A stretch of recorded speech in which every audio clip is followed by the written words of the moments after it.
How do you feel about your mobile phone? Or your iPad? Or even your smartwatch? Do they keep you feeling healthy and being the best person you can be? If you're anything like us, then you probably have really mixed feelings about them. Your whole network of friends is online, so you really need that device to stay connected. But you may also wish you didn't have to be there quite as much and have more time to do other things without those devices. It's a really tough balance to strike, which is why we spent 2 years speaking with over 1,000 young people, like yourselves, about what you can do to figure out a healthier way of staying online, but also make sure you get the most out of your device to stay well. What we found was really interesting, and we hope some of it can help you out a bit. The first thing we learned from people like yourselves was that you are all under a lot of pressure to be digitally connected. Young people told us that their devices can be a lifeline to friendships, but also that they bring pressures to be present online almost all of the time. This was really helpful to hear, as it's possible your parents or guardians don't always appreciate what your life in those spaces is like. All they see is you in another world, disconnected from them as you explore something they never get to see, and which for many of them is completely beyond their comprehension. They may not know how to talk to you about it, or even how it all works. But we also learned that talking to each other is such an important thing to do, just to make time to chat about what your life is like in these digital worlds. Most of you probably don't have these conversations, but they can help a lot to keep it all feeling positive rather than a source of tension or upset. We also know that for some aspects of your digital lives, you'd probably like a bit more guidance from adults in how to deal with some of the problems you face online. Young people told us that especially when it comes to health-related information, they would love to have more guidance from adults to help them make sense of the wide range of information that's out there on platforms like YouTube or TikTok. Not to get into anything too embarrassing, but just to have a bit of a heads up on what's reliable or what may be best avoided, or even how to cope with people who may be a bit unpleasant online.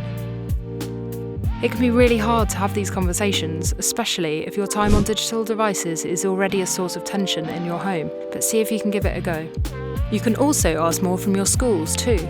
See if you can talk to your head teacher about setting up a digital health support group where you can then discuss how to stay safe online or deal with some of those pressures to be present.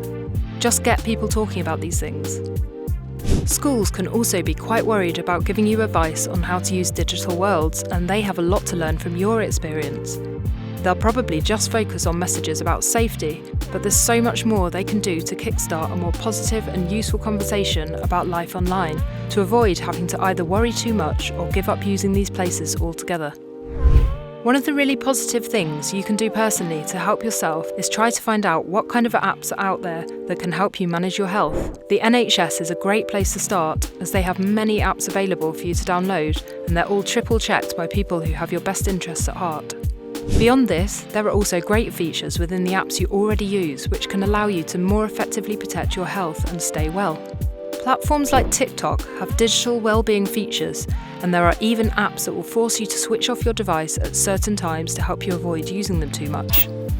Some of the most amazing apps out there are designed to develop your health and fitness, and they can be a great way to develop better habits around eating or your physical activity. Some of these are also built out of collaborations by really smart institutions like the World Health Organization, which has worked with Google's Fit platform to keep you moving. Above all, think about what kind of life you want to lead and whether your time in digital worlds is making your life better or worse. There's so much great stuff you can do with your digital device, but spending too much time consuming other people's content or even making your own may lead you to forget other things in life that matter. Too much reliance on texting may lead you to lose confidence in speaking to others, and it's really important that you mix it up a bit so that you can ensure these tools are growing your confidence rather than allowing you to hide away. One of the things you can do right now is make a list of your top 5 positive digital health habits.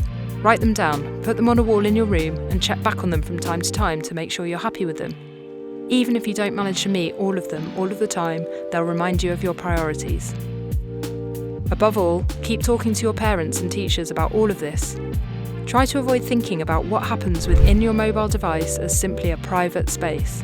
Ask them to have a positive conversation about digital technology. Find out what they used when they were your age and how the internet has changed their lives.